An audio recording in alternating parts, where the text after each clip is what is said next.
কাজল তুমি কার? ও কাজল তুমি কার?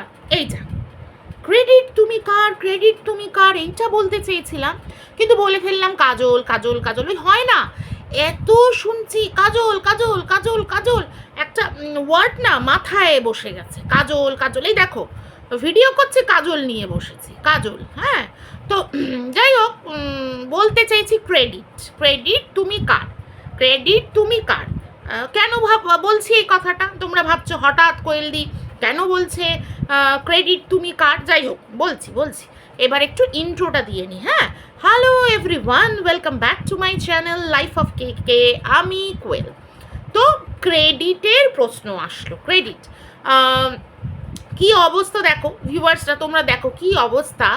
এই যে প্রতিদিন আকাশবাণী দেওয়া হলো, ঠিক আছে, তারপর প্রতিদিন সবাইকে সাবধান করা হচ্ছে, এই কেউ হালকা ভাবে নেবে না, সবাই ভারীভাবে নাও, কেউ কিন্তু সহজভাবে নেবে না। আরে সহজভাবে নেবে কি করে? এতগুলো সাফাই কর্মী যেগুলো বসে আছে সব কটা একেবারে জটিল থেকে জটিলতর, মানে জিলিপির আড়াই প্যাঁচও যদি মানে ফেল পড়ে যাবে, মানে এই পাবলিকগুলোকে যদি জিলিপি ভাজতে দেওয়া হয় না, পেঁচের ঠেলায় এত বড় বড় জিলিপি ভাজবে। যতগুলো সাফাই কর্মী ওই আছে ওই সাফাই অভিযানে, প্রত্যেকটা ওই রকম। তো যাই হোক, জটিল বিষয়কে পাবলিকরা জটিলভাবেই নিয়েছে, সহজভাবে আইওয়াশ করার চেষ্টা করেও আইওয়াশ হয়নি। এমনকি বাকি কন্ট্রোভার্সি ক্রিয়েটাররাও বিষয়টাকে যেরকম দেখাতে চেয়েছিল ওরা সেরকমভাবে নেয়নি। সবাই বোঝে কেউ বোকা নয় আর কেউ মূর্খ নয়, কেউ মূর্খ নয়। হ্যাঁ, ভিউয়ার্সদেরকে মূর্খ ভাবা আর বাকি কন্ট্রোভার্সি ক্রিয়েটারদেরকে মূর্খ ভাবাটাই এদের মূর্খামি। তো যাই হোক, ভিউয়ার্সরা কমেন্ট সেকশনে তুলোধনা করে দিয়েছে, মানছি না, মানবো না। কমেন্ট সেকশন থেকে কমেন্ট ডিলিট পর্যন্ত হচ্ছে, এমন এমন কিছু ভাষায় কমেন্ট পর্যন্ত পড়েছে যে ডিলিট হচ্ছে, আছে আছে আছে, কিছু কিছু স্ক্রিনশট করা পর্যন্ত আছে। কোনো সাপোর্ট পাওয়া গেল না। এই এক চক্ষু বিচার আমরা মানছি না, মানবো না। কেউ কিন্তু বলছে না, কেউ এটাও কিন্তু বলছে না যে সঞ্জয় দার কোনো দোষ নেই। লোকে বলছে হ্যাঁ ও এক সময় এটা করেছে, ওটা করেছে, কিন্তু ওর সঙ্গে সঙ্গে বাকিরাও করেছে আর ওর থেকে বেশি করেছে, এরকম ভাবেও লোকে পয়েন্ট আউট করছে ওর থেকে বেশি করেছে। তো এবার কি হলো, এই সার্কাস পার্টির এই যে মেন লিডার, সার্কাস পার্টির মেন লিডার কি করলো, ও বাবা কেউ বাহবা দেবে না, কেউ কিচ্ছু করবে না। এত সুন্দর একটা রাজনীতি আমি ওয়াইটির প্ল্যাটফর্মে নিয়ে আসছিলাম, তো তোমরা বাহবা দিচ্ছ না, এত লাইভ করছি তাতেও বাহবা দিচ্ছ না, শুধু ভিউজ পাচ্ছে কিন্তু বাহবা কেউ দিচ্ছে না। তো তখন কি করতে হলো, এই নিজের পিঠটা নিজেই চাপড়ে দিলাম। নিজের পিঠটা চাপড়াতে পারছে না, ওই যে একজনকে বড় মুখ লাগিয়েছে না, তো তার ক্রেডিট দিয়ে দিল। কিরকম? তার কারণে নাকি সঞ্জয় দা অনেক কন্ট্রোলে চলে এসছে, বলছে মর্কট অনেক কন্ট্রোলে চলে এসছে। হায় হায় হায় হায় রে, যেখানে ভিউয়ার্সরা বারবার বলছে ও নিজেকে অনেক দিনই রেকটিফাই করে নিয়েছে। বাকি কন্ট্রোভার্সি, এমনকি যেসব কন্ট্রোভার্সি ক্রিয়েটারদের সাথে কিছুদিন আগেও কন্টেন্ট রিলেটেড অনেক সমস্যা হয়েছে, কন্টেন্ট রিলেটেড, তাদের মধ্যেও অনেকে কিন্তু বলছে যে ও নিজেকে আগেই তো রেকটিফাই করে নিয়েছে, তবুও ক্রেডিট দিতেই হবে না নিজেকে, এবং ওই যে ওনার দিদিকে ক্রেডিট দিতেই হবে। ওনার ভয়ে, যে ভয় দেখাচ্ছে, ভয় পাও ভয় পাও, তো ভয় দেখাচ্ছে, সেই জন্য আর কি ভয় পেয়ে নিজেকে কন্ট্রোল করে নিল। গল্পের গরু গাছে ওঠে।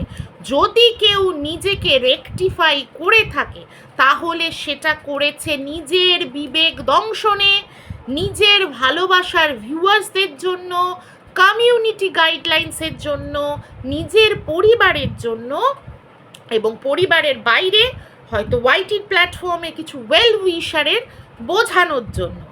এর পিছনে এই হঠাৎ করে আসা একজন দিদি, চক্রবর্তী দিদির কোনো ক্রেডিট নেই। তার সঙ্গে তো সমানে চালিয়ে গেছে, সমানে, দমাতে চাইলেও দমেনি। শুধু সে নয়, সে তো করেইছে, সঞ্জয়তা তো করেইছে, প্লাস অন্য কন্ট্রোভার্সি ক্রিয়েটাররাও কিন্তু এই 2-3 দিন ধরে সমানে বলে গেছে, ইনক্লুডিং মি। মানছি না, মানবো না, এই একচক্ষু বিচার আমরা মানছি না, মানবো না। কারণ অনেকের সাথেই অনেক কিছু হয়েছে, যার মধ্যে অন্য লোক, মানে এই সাফাই কর্মীরাও কিন্তু ইনভলভ, যারা ওখানে রয়েছে, মানে যাদের ওই নোংরার মধ্যে বসেই ওই চক্রবর্তী দিদি নোংরা পরিষ্কার করতে বসেছে। মানে আমিও এই কথাটা প্রথম ভিডিওতে, এই টপিকে যখন প্রথম ভিডিও করি সেই দিনকেই বলেছিলাম যে যদি এতই আপনার সমাজ শুধরাতে হয়, ওয়াইটি শুধরাতে হয়, তাহলে এরা কেন?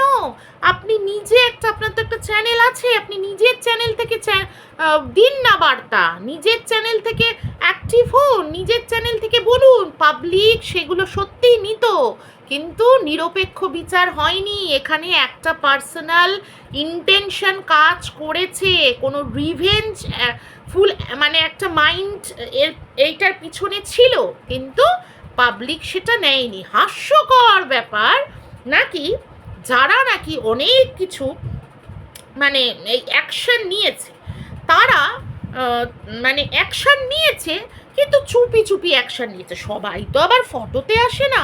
আমি এই কথাটা শুনে অবাক হয়ে গেলাম যে যা কিছু হয়েছে নিশ্চয়ই ওয়াইটির প্ল্যাটফর্মেই হয়েছে।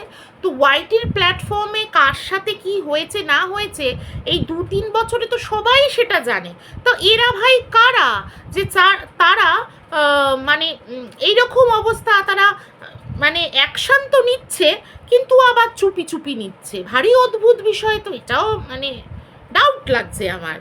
আর আরেকটাও জিনিস হচ্ছে, কেউ যদি লিগ্যাল অ্যাকশন কিছু নিয়ে থাকে, তার আইডেন্টিটি তো একদিন না একদিন রিভিল হবেই।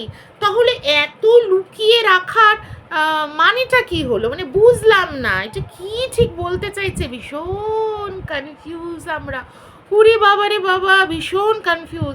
মানে একটা কথায় সত্যি সার্কাস পার্টির সার্কাসটা ভালোই দেখলাম আমরা কয়দিন, না বেশ ভালো দেখলাম। যাই হোক, আর বেশি বাড়াবো না, এটা নিয়ে বেশি কিছু বলবো না।